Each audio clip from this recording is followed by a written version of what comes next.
Salom qadrdon muxlislar, kanalimizga xush kelibsiz. Bugun faqat eng muhim va tezkor futbol yangiliklari haqida gaplashamiz. Bizni qo'llab-quvvatlash uchun obuna bo'lishni va like bosishni unutmang. Siz tayyor bo'lsangiz, biz hoziroq boshlaymiz. Ispaniya hakamlar qo'mitasi o'z xatosini tan oldi. Ispaniya hakamlar qo'mitasi Girona va Barselona o'rtasidagi bahsli vaziyat bo'yicha bayonot berdi. Qo'mitaning tan olishicha, Girona gol urgan vaziyatda kundaga nisbatan qoida buzilgan deb topilishi va gol bekor qilinishi mumkin edi. Ushbu qaror o'yin taqdiriga bevosita ta'sir ko'rsatdi, chunki yakunda Barselona aynan bir to'p farqi bilan 1-2 hisobida mag'lubiyatga uchradi. Hakamlarning bu xatosi kataloniyaliklarning chempionlik poygasida Real dan yanada ortda qolishiga sabab bo'ldi. Hozirda Barselonada 58, Realda 60 ochko bor. Shomurodov yana ikkinchi o'ringa tushib qoldi. Turkiya Superligasida 22 tur bahslari ortda qoldi va chempionatdagi intriga o'z choqqisiga chiqdi. Ayni damda musobaqa jadvalida Istanbulning Galatasaray jamoasi peshqadamlikni o'z qo'lida ushlab turibdi. Ammo muxlislar e'tibori nafaqat jamoaviy kurashga, balki to'purarlar o'rtasidagi keskin raqobatga ham qaratilgan. To'purarlar ro'yxatida hozircha Trabzonsporning boydor hujumchisi Pol Onochu yetakchilik qilmoqda. Nigeriyalik forvard raqiblar darvozasiga 16 ta to'p kiritishga muvaffaq bo'ldi. O'zbekistonlik futbol ishqibozlarini eng quvontirayotgan jihat shundaki, milliy terma jamoamiz sardori va Istanbul Başakşehir'di. Hujumchisi Eldor Shomurodov yetakchini izmas quvib kelmoqda. Eldor hisobida 15 ta gol mavjud va u to'purarlik uchun kurashda ikkinchi o'rinni egallab turibdi. Vinicius ikkinchi o'ringa ko'tarilib oldi.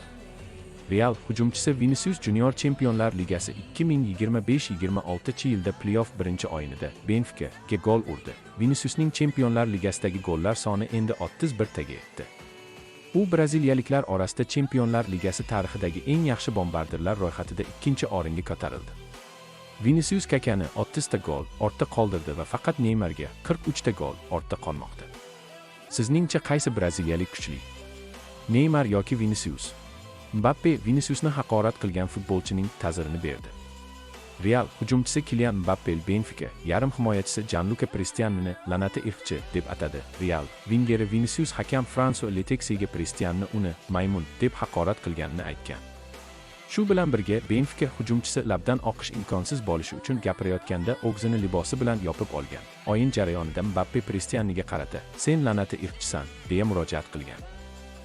Liverpool Real yulduzini sotib olib, transfer bozorini portlatmoqchi ko'rinishidan Muhammad Saloh kelayotgan yozda Liverpoolni tark etadiganga o'xshaydi.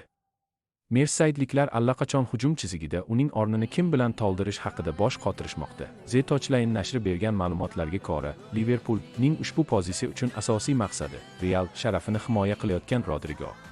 Ammo qizillarda boshqa variantlar ham bor.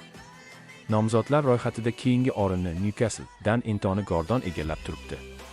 Shuningdek, ro'yxatda turli texnik ko'rsatkichlarga ega bo'lgan boshqa futbolchilar ham mavjud. 25 yoshli Rodrigo nufuzli Transfermarkt portali tomonidan 60 million yevroga baholanmoqda. 24 yoshli Gordonning transfer narxi ham xuddi shunchani tashkil etadi. Hozirda Liverpool Angliya chempionati turnir jadvalida 6-o'rinni egallab turibdi. Xabi Alonso mashhur klubga rad javobini berdi.